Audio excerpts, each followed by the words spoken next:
Siena modelo antigo, vamos lá. Olha só o que está acontecendo aqui, ó. O compressor está armado, gelando legal. Desliga.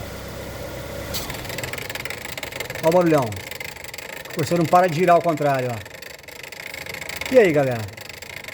O que é isso?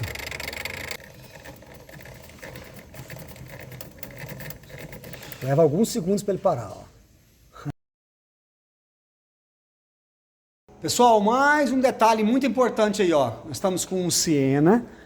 Fizemos o vídeo anterior aí mostrando que o compressor estava dando retorno e ficava girando, quando desligava o carro, ficava dando retorno e girando aqui o compressor fazendo barulho feio.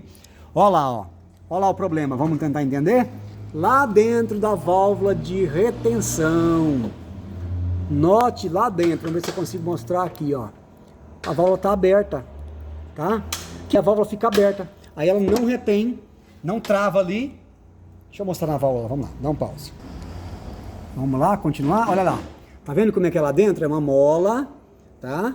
E aí essa válvula, ela é acionada pela pressão de retorno, olha lá, ó. Vamos tentar mostrar lá, ó. Quando eu empurro, lá, ó, aciona ela e ela volta pro lugar. Pessoal, olha agora, ó. Trocamos a válvula, agora trocamos a tampa frontal, tá? Onde vai a válvula. Vou botar um fecha ali pra ver. Tá rodando, ó. Pode desligar. Viu? Parou na hora, ó. Ok?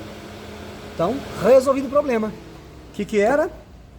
A válvula de retenção com defeito. Defeito de fabricação, tá? Muito raro de acontecer, mas se você pegar esse problema aí, já sabe como solucionar.